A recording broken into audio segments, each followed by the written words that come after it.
नमस्कार दोस्तों, आज हम आपके लिए एक ऐसा बिजनेस आइडिया लेकर आए हैं जो आपका जिंदगी बदल सकता है। खासकर आप अगर गांव में रहते हैं या ऐसी जगह जहां आपके आसपास खेत खलियान हो। एक ऐसा बिजनेस आइडिया जो ना सिर्फ आपको मुनाफा देगी बल्कि आपके गांव की ताकत को भी पूरी दुनिया के सामने लाएगी। अगर आप भी यह सोच रहे हैं कि गांव में रह कर के क्या कमाई किया जा सकता है तो आप गलत सोच रहे हैं। यहाँ पे मार्केट दूर है, ट्रैफिक कम है, तो क्या करें। तो ये वीडियो सिर्फ और सिर्फ आपके लिए है। मेरी गारंटी है कि आप इस बिजनेस आइडिया को सुनते ही उठकर कुछ करने को मजबूर हो जाएंगे। देखिए, गांव में रहने की अपनी एक खासियत है। जहां शहर में लोग भाग दौड़ और शोर से परेशान हैं, वहीं गांव में आपको एक अनोखा मौका देता है। शांति और संसाधनों का खजाना। अगर आप थोड़े से स्मार्ट हैं तो यही शांति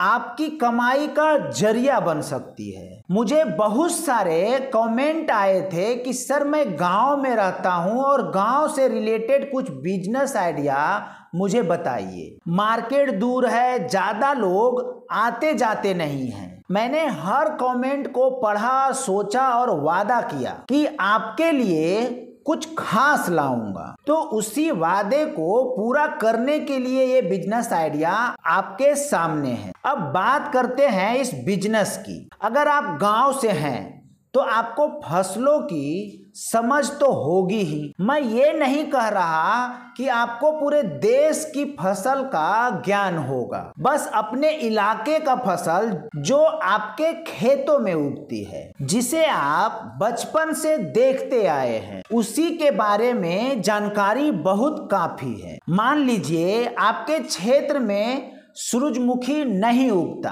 तो कोई बात नहीं है। ये बिजनेस आपके अपने इलाके का फसलों पर आधारित होगा, जिससे आप बहुत ही आसानी से जुड़ पाएंगे। आपको बाहर से कुछ भी सीखने की जरूरत नहीं है। मेरा मानना है कि ये सारी जो ज्ञान है आपकी खून में है। गांव की ज्यादातर अर्थव्यवस्था सिर्फ और सिर्फ खेती पर टिकी हुई रहती है। किसान जो भी फसल पैदा करते हैं वही उनकी कमाई का जरिया है। शहर में अगर कोई नौकरी करता है तो उसकी पूंजी उसकी सैलरी है। अगर कोई बिजनेस करता है तो उसे हर सौदे से पैसा आता है। लेकिन गांव में किसान की पूंजी क्या है? उसकी फसल ही उसकी पूंजी है। जरा सोचिए, अगर किसान का बच्चे का फीस या घर का कोई सामान की जरूरत है तो उसे ये फसल बेचकर ही पैसा बनाना पड़ता है। यहीं से आपका बिजनेस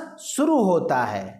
वीडियो थोड़ा लंबा होगा क्योंकि स्टेप बाय स्टेप हमको समझाना पड़ता है, तब जाकर के आप बिजनेस को समझ पाते हो। ये बिजनेस आइडिया बहुत ही आसान मगर जबरदस्त है। आपको सिर्फ और सिर्फ किसानों की फसल को खरीदनी है, लेकिन कैसे, कहां और कितने में, सब कुछ बताऊंगा। आप सिर्फ और सिर्फ ध्यान से सुनिए, क्योंकि गांव में किसान अपने फसल को मंडी या शहर लेके जाते हैं। इसके लिए एक मुख्य सड़क होता है जिससे 20-25 गांव का किसान जाते हैं। आपका काम है उसी रास्ते पे अपना एक दुकान लगाना। ऐसी जगह चुने जहां ट्रैफिक हो। नहीं, मैं शहर जैसा ट्रैफिक नहीं कह रहा, बल्कि वे रास्ता जिससे वे मंडी या बाजार के तरफ जाते हैं। अपने घर के आजू बाजू में नहीं, बल्कि वहां से लोग गुजरते हैं, वहीं पे आपको ये दुकान खोलना है। क्योंकि जब किसान बाजार जा रहा है, या तो सब्जी लेने, या तो किताबें लेने, या तो कुछ भी घर का ग्रोसरी लेने,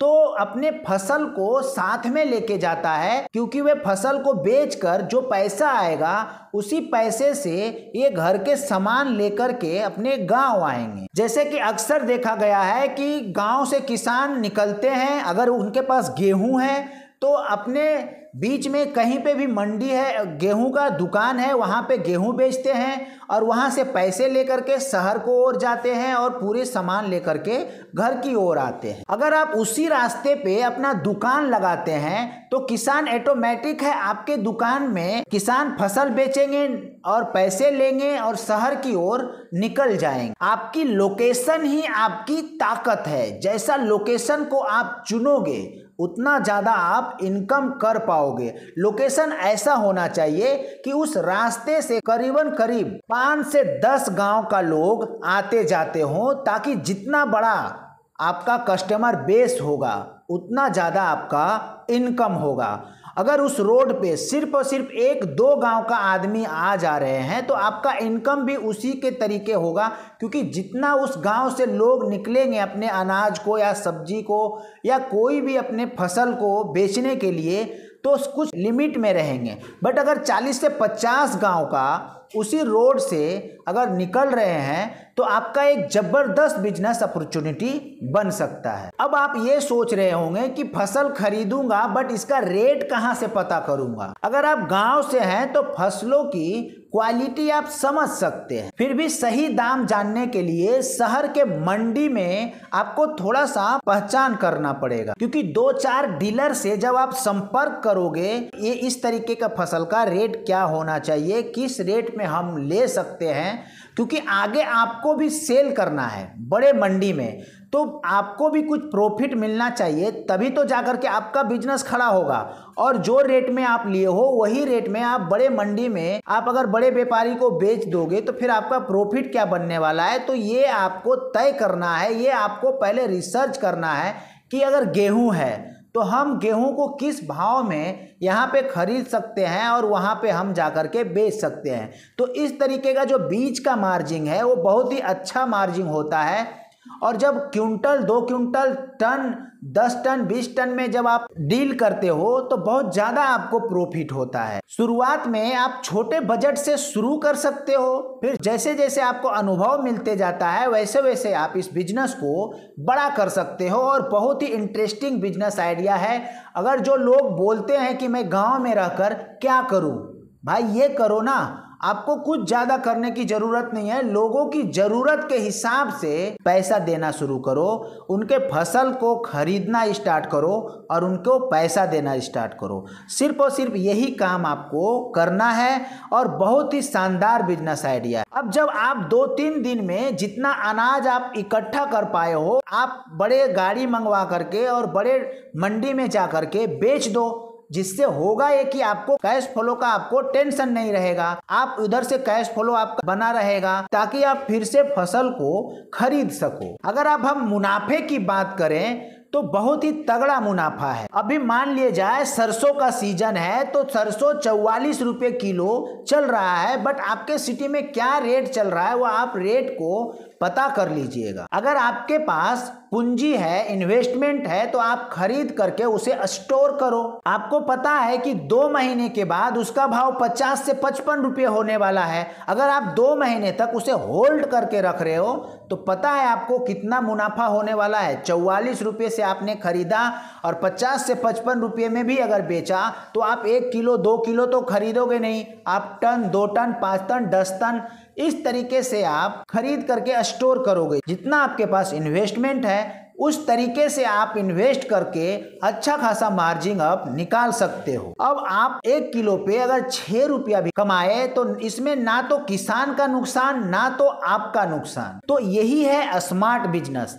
आप इस तरीके से आपके गांव में फसल उग रहे हैं और उसे उनको बेचना तो है ही है किसान भाइयों को, तो आप खरीदो और इस तरीके से स्टोर करो और आप रिसर्च करो, बड़े मंडी में जाके रेट को पता करते रहो कि अभी क्या भाव चल रहा है और आने वाले समय में क्या भाव चलेगा। तो आप इस तरीके से बहुत ही अच्छा प्रॉफिट कर सकते हो। मैं सिर्फ और सिर्फ आपको तरीका बता दिया हूँ एक सरसों का उदाहरण दे करके। आप चाहो तो अन्य फसल को भी आप स्टोर कर सकते हो। जैसे अभी प्याज का सीजन है तो प्याज को आप स्टोर कर सकते हो, लहसुन का सीजन है तो लहसुन का स्टोर कर सकते हो।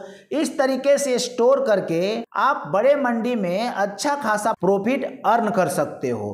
तो स्मार्ट बनो और स्मार्ट तरीके से इस बिजनेस को शुरू करें। आज के वीडियो में बस इतना ही। अगर वीडियो अच्छा लगा हो तो एक लाइक कर दीजिएगा और चैनल पे नए हैं तो चैनल को सब्सक्राइब कर लीजिएगा। तो मिलते हैं किसी नेक्स्ट वीडियो में, तब तक के लिए आप सभी को बहुत बहुत धन्यवाद।